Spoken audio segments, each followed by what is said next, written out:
Are you carnivore curious and considering trying a carnivore diet? I want to give you 3 simple tips to prepare yourself to ease into this way of eating. Now, I like to call carnivore a food protocol versus a diet, but in so many ways, it's an elimination diet. I'm Jackie Almer. Welcome to Lower Toxic Life. Be sure you follow the playlist here on YouTube so that you can learn all about my journey and see if any of it resonates and aligns with you. You can also grab my guide at lowertoxiclife.com.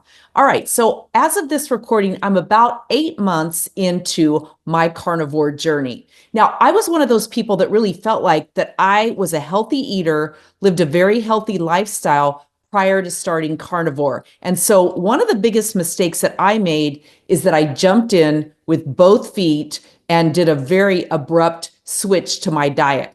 Now, if you have an animal and you've ever switched out their food, a dog or a cat, you know that most often they tell you to blend it together over time and then ultimately just go, blend out the old food, blend in the new. And honestly, for most of us, it's important to do that to our digestive system and all of our bodily systems as well.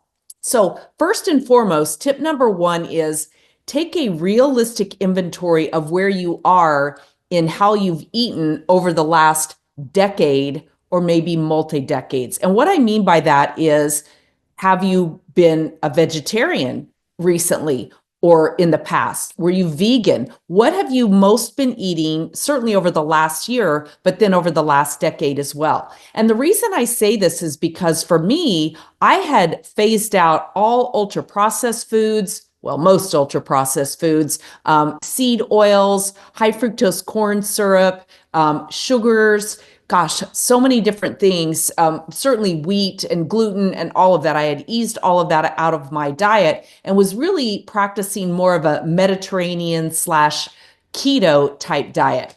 The biggest mistake I made is that I was eating too many high oxalate foods. And if you haven't watched my video on oxalates and what they were doing to me and might be doing to you, I will link that video here and in the notes below.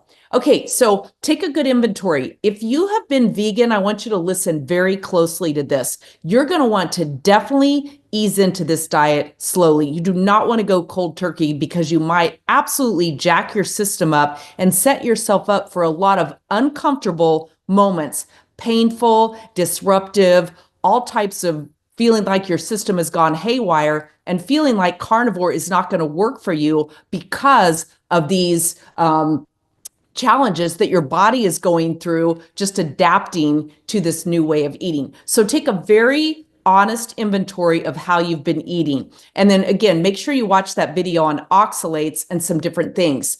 All right, so that's step number 1. Know where you've come from, know what your goals are and where you're going to be headed to. Step number 2 is to, again, ease into it. I went cold turkey for a number of days until all of a sudden I realized I was in so much pain. I had major brain fog. I had irritable bowel syndrome almost. I had so many things, joint inflammation.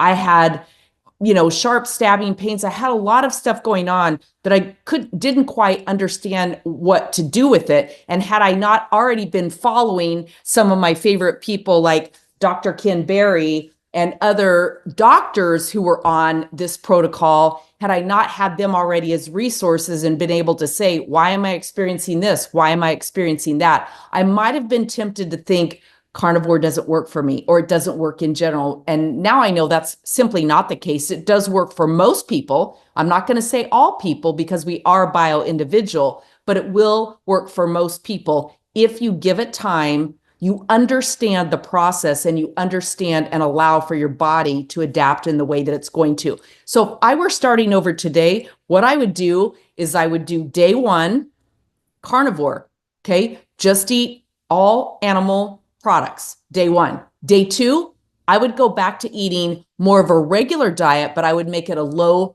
oxalate diet, meaning I wouldn't cut out all vegetables, all fruits, all carbohydrates. And by that, I mean slow carbs, healthy carbs. I would incorporate some of those in, certainly, and then I would alternate every other day. That way, I'm not sending my body into shock thinking, oh my gosh, where'd all the carbs go? And, now it's time for me to start shedding all these stored oxalates that are within my system from the way that I've eaten over the past. All right, so that is tip number 2 is 1 day on, 1 day off, 1 day on, 1 day off. I would still cut out all ultra processed foods if possible, cut out as much of the truly bad boys as you can, but definitely give your body time to adapt and not cold turkey throw it into no carbs. And by that, I mean fruit and vegetables, slow carbs whatsoever.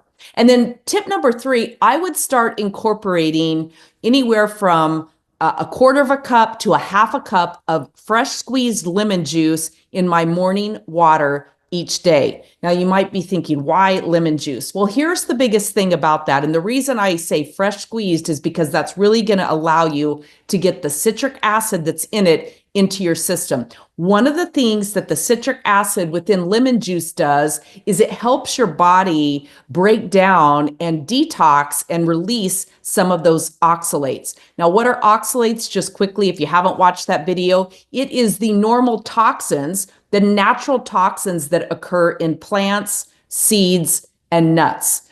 Every living thing has the ability or the desire to want to live on. And so all of them have some sort of defense mechanism to ward off predators to stop them from eating them. So this is something that naturally occurs in food, but as humans, we are not set up to digest and process and eliminate an overload of oxalates that we often put into our body. A small amount on a daily basis, yes, the human body can adapt. But for me personally, I was getting somewhere between 2,000 and 3,000 milligrams of oxalates a day through my keto diet.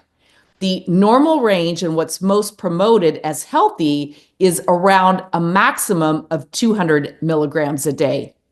So I was 10xing that at least, and that's why my body resisted so much. The lemon juice, I can already see it taking a difference on my body, taking my body down a different path. I've been doing that for about a week now, and I can definitely feel the difference in my energy level, my brain fog, my joint inflammation, and my digestive system is definitely thanking me. I can feel the release or the less sharp, tingly sensations of those oxalate crystals stored inside my body. Now, make sure you leave a comment below and let me know if you're experiencing any of this, what your thoughts are on carnivore, if you're just going to be trying it.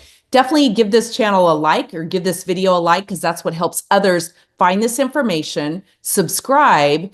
Grab my guide at lowertoxiclife.com. And then also you can find my scientific studies and research and all the data that I've created at citations.lowertoxiclife.com. I'm not a scientist, I'm not a doctor, but I am a health and wellness and nutritional coach, and I'm a lifelong body hacker myself. I test and try everything on myself.